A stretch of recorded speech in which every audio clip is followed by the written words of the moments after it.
mayang ngasi su sanagi mathel koina mathel ama mu pudana laksare ngasi ki jang mathel di ai hai sini hatakti tarpon ne na uso khara marang kai adagi tarpon nataba ngarang jo koi sinau tare chak chai adai da dinga ni da chari ngo kai wa jasal le na ina ngasi de acham manga ta tau ge na bako yendien sine karon sine sebot macha ma hapaga alu jiga ikai thabi khara ma hakane ya me kai thabi je aduga ama irola ani iromagi thangjing lolanga adagi arobaga sida leire aduga sidagi thamnali konje siga mangan khara tawraga sinju ma surane aduga karon jine sine tawraga kangong ngorani karon ga siga tawraga karon kango hai tare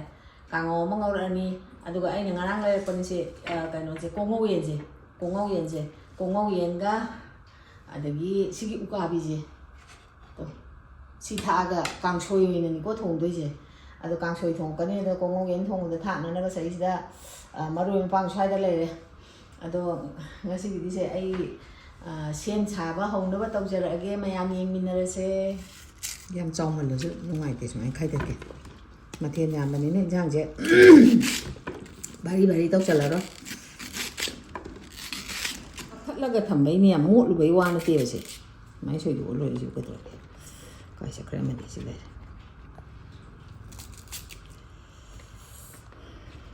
karo lo yendi mo sumai na mayam ne irom ba ai chani nge ba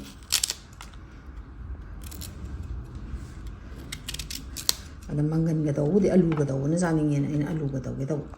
sebo si ju phajare macha jing ka tani ha ka da kangsoi gi mahi thangkat na ba uyan ji thangkat lage kangsoi gi thangkat lage som da na mahi ni se kangsoi ai se kongoyen thong doi se si mahi yang ada kan sina iromba phukat ke somda na aina iromba somda thangkat le aduga se mahi je saure ba aina mai lei tharu be mo handare adu maroi pang thaksa lage sida maroi na pakpi leire maroi na pakpi thaksa lage hana aduga se ida singa iri bokka sida leire singa iri bokka thaksa lani aina se ngari ga morok ka se mek laga smain thamme ba se hijalani kamu ketok kara di dum muri dorni ko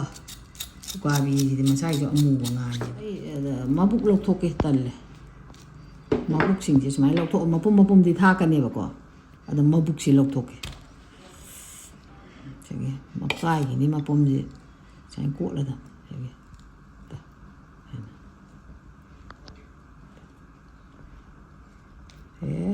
tholo le ho ya de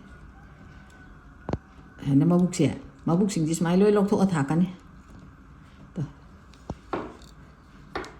mati bong chu bong saureng ha maroi ji sawal ai rok sing apak wi ha je si hap cha laga ong tang chawal lan gi do ko ngo ge long thak ke lu ma ja hap chan ju da gi ai di ma hi yam da na ba ko sa chu tong ong ko nga tha aga ngak sawan gi re ko ngo ge long thak cha laga si ko ngo ge je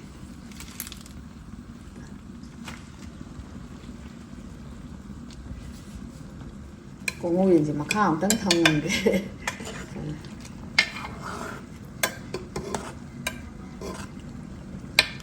yom ba se mai mu that la ni smai na mai mu that le to chawwa handa le aduga sigi ikai thabi je na ha chal la ni khara kangau wi khara thak toi ni se to sing ge ma irom be hap chal la ge kaya aduga to ai makha thang hale lo si lo jang cái thùng thạc rất là cái đây là mấy cái đã thăm bên này vậy dạ đấy mà hi mà này cái máy tàu yên rồi đây nấu qua vì gì thôi mà bút tí lưới lộc thôi mà bung mùi thì thạc vậy rất là cái dạ rồi đấy chị xin ông tăng sau đó là phải đi gom thạc rất là cái dạ này lẽ đó nữa phải đi gom thạc rất là cái lưới rất là cái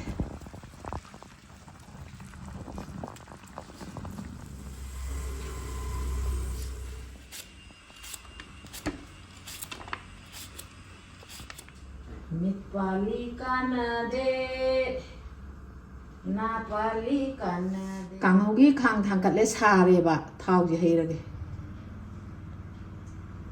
kangaugi thau khar tam mahao thau mulle duna maroi tha tharage ꯇꯤꯜꯍꯧ ꯈꯤꯇꯪ ꯑꯃ ꯍꯥꯞꯄ ꯌꯥꯅ ꯀꯥꯡꯉꯧꯒꯤꯅꯤꯀꯣ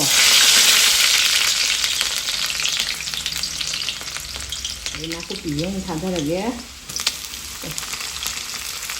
ꯇꯪꯈꯥꯏꯁꯦ ꯑꯃꯨꯛ ꯍꯥꯞꯆꯜꯂꯒꯦ ꯃꯔꯥꯡ ꯈꯔ ꯑꯃ ꯊꯥꯛꯆꯜꯂꯒꯦ ꯑꯗꯒꯤ ꯃꯆꯨꯁꯨ ꯊꯥꯛꯆꯜꯂꯧꯔꯒꯦ ꯃꯆꯨꯁꯨ ꯈꯤꯇꯪ ꯁꯥꯏꯅ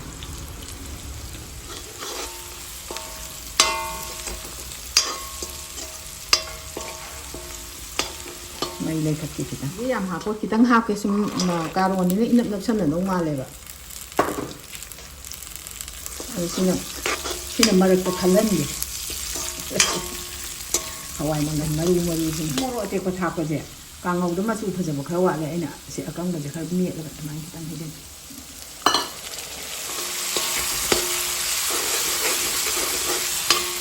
ayo ni se karo je hapsa lage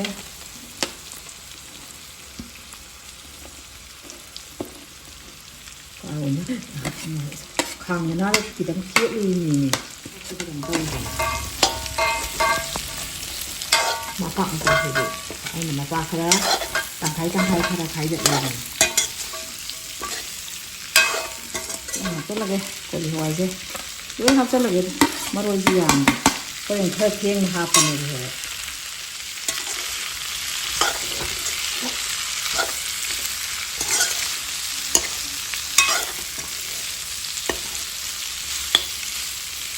lối nằm mình dưới đây tay hình gì đây thùng thật rất là ghê giờ khơi làm dạng thật thùng thác cái thì thật rất là ghê mà tăng ai thì mình làm mấy ô tùy ăn hầu chúng mình liền cái thì làm cho nó có thay gì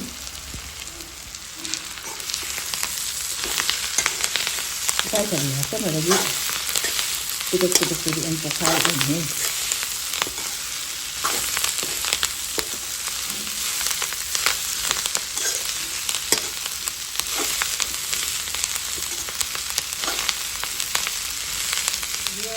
lùi lên mùn lên tadi gom thak chân là thang thara đi tadi gom thak chân lên thang thara này ông tăng ớt là cái dạo rồi đeo chiếc sang nó vậy sang hấp bao rồi kia 강호지 하나 하버게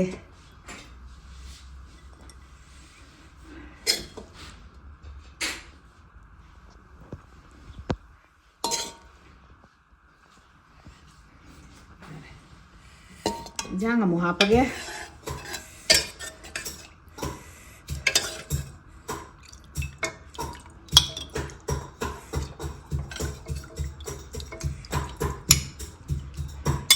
aina si mapum oijabai waneba mabuk lokthokhrabane ana mabuk su ko la hutla lokthoine sum mabuk ka je tha ko je janingdreba yare nga hum ji charadi haw ning loyani si iroma je mathakta dum hapage thangjing maroi mapangdo aina hujikti lapu iromba hawteba hawti habdi hawi hawraga ju sigi machanje yimbi mo karo lo sebo lo alu tawraga smai iroma thangjinga tha irom jam chaning bhai tar ji thamna li kon sing ju surage sida ngai re si tawr loraga si sida kitang hejel laga ung ta tot ki smai na hana si morok hapaga ngari morok thum hapaga sumaina khara to challe adom manganje amuk to challage ei hapchallage da kha aga pharak yam ta si manganje noina ba si ki khara jing kha ya ba manganje ju sumaina ngai challage adagi sagi to ning khok ne adagi phadi gom ne ti dau du ga chakha ga to khara i gom ge đi đâu chơi bên này đúng chỉ đối tua sân này như vậy thang trình gì chứ chỉ cái thang trình gì chứ này thang trình gì tua sân lẽ để cái gì cho nên khóc tua sân lẽ nhưng mà cái là số 2 plate xí đó xí chú chim hấp rất là ghê xí chú hấp rất là ghê xí chú gì thì cái em chán này vậy mà em chán này vậy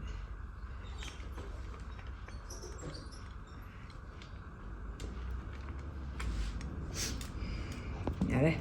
ꯃꯌꯥꯝ ꯆꯥꯛ ꯂꯣꯏꯖꯔꯦ ꯍꯥꯏ ꯆꯥꯛ ꯂꯣꯏꯔꯦ ꯑꯗꯨꯅ ꯆꯥꯛꯁꯦ ꯏꯟꯁꯥꯡ ꯃꯍꯥꯎ ꯈꯔ ꯇꯪꯖꯔꯛꯑꯒꯦꯀꯣ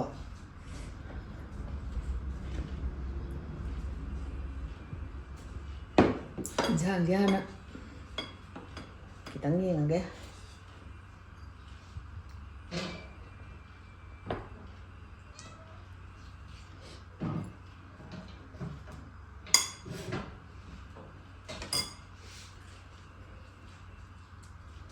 ꯑꯩꯈꯣꯏꯒꯤ ꯀꯣꯡꯉꯧꯌꯦꯟ ꯊꯣꯡꯕꯁꯤꯁꯨ ꯃꯌꯦꯛ ꯁꯦꯡꯅ ꯍꯥꯎꯋꯦꯕ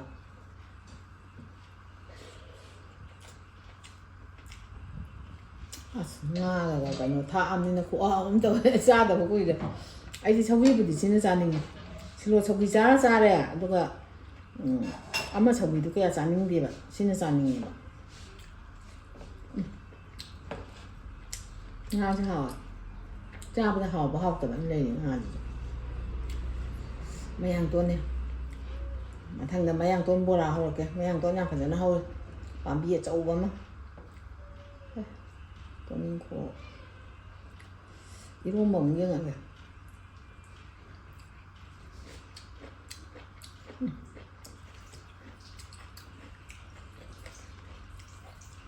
ꯍꯥꯎꯔꯦ ꯏꯀꯥꯏꯗꯒꯤ ꯋꯥ ꯉꯥꯡꯉꯝꯃꯤ ꯏꯀꯥꯏꯗꯕꯤꯗꯤ ꯊꯦꯡꯅ ꯊꯥꯛꯄ ꯑꯗꯨꯅ ꯍꯥꯎꯋꯦ ꯃꯊꯪ ꯃꯊꯦꯜꯁꯤꯡꯁꯦ ꯌꯦꯡꯉꯛꯑꯒꯦ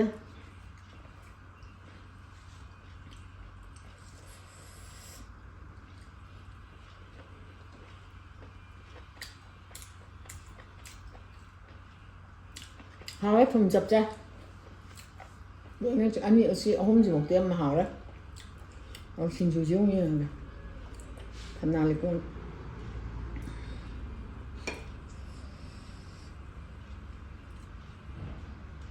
ꯆꯥꯛꯈꯣꯡꯒ ꯆꯥꯍꯨꯛꯀꯗꯧꯅꯤ